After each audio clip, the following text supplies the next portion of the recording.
Hi, everyone, and welcome back to another episode of Combating Cancer. My name is Gwen Kelly, and I'm your host. If this is your first time tuning in, I just want to say welcome and thank you so much for being here. It truly means more than you know. For those who are new, I was diagnosed with stage 3 astrocytoma brain cancer at the age of 19, and I created this platform because I wanted there to be a safe and honest space for anyone whose life has been touched by cancer. Whether you're in treatment, in remission, grieving the loss of someone you love, walking through life as a caregiver, or simply trying to better understand how to support someone in your life, this space is for you. Because cancer can feel incredibly isolating. It can feel like the rest of the world keeps moving forward while your entire life has stopped, and no one should have to carry that feeling alone. Today's episode is a really special one, and honestly, it's one I've had a hard time putting into words. Last week, I mentioned that I would be sharing a recap of Blooming Minds, a gala for brain cancer research, hosted at Brackett's Crossing Country Club, and as I've sat with everything from that night, I realized it wasn't just an event, it was a feeling. It was one of those nights where you look around the room and you feel the weight of why you're there. You feel the grief, the hope, the love, the loss, and the fight all existing in the same space. And I am so proud and grateful to share that together we raised close to $300,000 after expenses. That number is incredible. It represents progress, it represents hope, it represents more opportunities for research, for clinical trials, and ultimately, for people to have more time with the ones they love. I am so honored that I was able to partner with the Brain Cancer Research Alliance. They are incredible people, and the work they're doing matters so deeply, and they are just super, super awesome, especially the fact that no one takes a paycheck, so all of that money will be going directly to research. But when I think back on that night, what stays with me the most is not just the number, it's the people. It's the conversations, the hugs, the tears, the quiet understanding between people who, in one way or another, have all been touched by cancer. There's one moment from that night that I keep coming back to, though. Throughout the evening, we had a slideshow playing in the background. It shared statistics about brain cancer, statistics that are honestly hard to fully process. And in between those statistics were photos. Photos of people who are currently battling, photos of people who have lost their lives, photos of people who are so deeply loved. And at one point, I just stopped and I really looked at it. I felt this heaviness in my chest because it wasn't just a slideshow anymore. It was so many faces, so many lives, so many stories, so many families. It was a reminder of how many people are affected by this disease, a reminder of how much love exists behind every single face, a reminder of how much grief people carry quietly every day. And what really stayed with me was knowing that some of those families were sitting right there in that room. They had experienced unimaginable loss, and yet they still showed up. They still supported the cause. They still chose to be part of something bigger, even after walking through something so painful. That kind of strength is hard to put into words, because the truth is, when you lose someone, it would be so easy to shut down, to pull away, to not know how to keep moving forward. And yet they showed up. That is what makes nights like that so powerful. You feel joy and heartbreak at the same time. You're celebrating progress and hope while also honoring everything and everyone that has been lost. And moments like that shift something in you. They remind you how fragile life really is. Because the truth is, we don't know what life is going to bring. We don't know what tomorrow looks like. We do not know how much time we get with the people we love.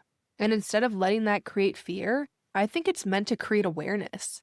Awareness of how we're living, awareness of how we're loving, awareness of how we're showing up for the people in our lives. How are we supporting them? Something that has been really heavy on my heart lately is just how important it is to hold your people close. Not just in the big moments, but in the everyday ones. Hug the people you love a little tighter. Tell them you love them out loud. Be present when you're with them. Put the phone down, listen fully. Stay a little longer, forgive a little faster, and let the small things go, because one day, the moments that feel so normal right now might be the moments you wish you could go back to. And this is something I have had to learn in my own life too. There have been moments where I rushed, where I did not fully take things in, where I did not realize how meaningful something was until later. And cancer changes that. It changes your relationship with time. It makes you realize that time is not something we're promised, it's something we're given.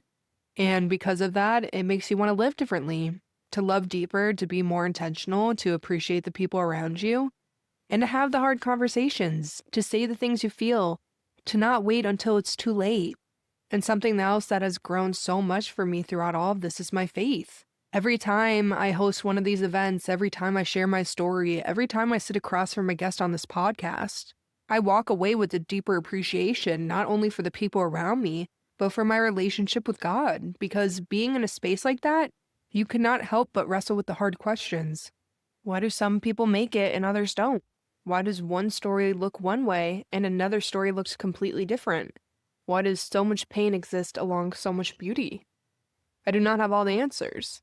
But what I do know is that God has been faithful in my life, even in the uncertainty, even in the moments that did not make sense, even in the moments where I was scared, angry, confused, or unsure of what came next. I truly believe I've been given the story for a reason, not just to carry it, but to share it, to create a space where people feel seen, to honor the lives of those who are no longer here, and to continue fighting, not just for myself, but for everyone still in the battle, and for every family carrying the weight of loss. And that brings me to something I don't think I say enough.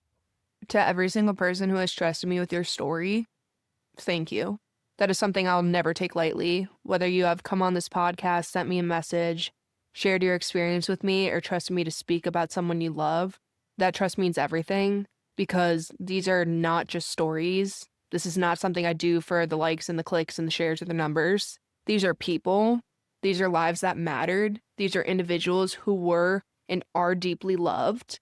And keeping their memory alive means everything to me.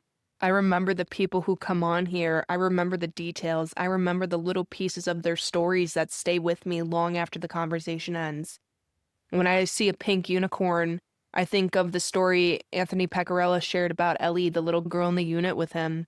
I think about how he eats Uncrustables before his appointments. I think about Gary Gross and his walk for pancreatic cancer and how he proposed to his wife with a rubber band. I think about Jennifer Kaufman every time I see a wedding dress because I remember receiving the most beautiful photo of her on her wedding day. I think about Anthony Cesarini when I think about what it means for multiple people in one family to be affected by cancer. I think about J.D. Denninger whenever I see a drum set.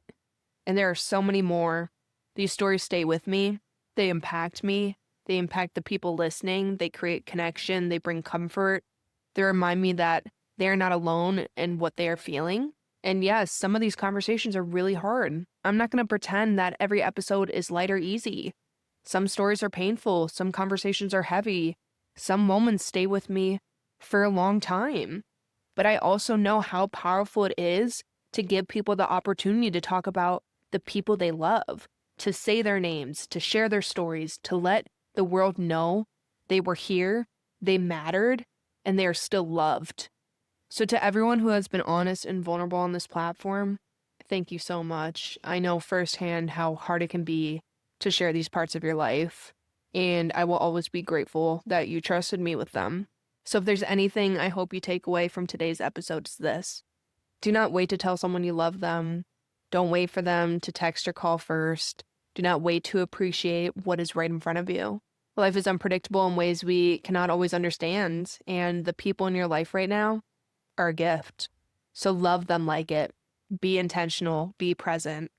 And for those who are grieving, keep talking about your person. Keep saying their name. Keep sharing their story because they matter. They always will. And in doing that, you may be helping someone else feel seen, understood, and a little less alone. And that is what this platform is all about. No one should have to fight alone. Before I wrap up today's episode, I just want to take one more moment to say thank you.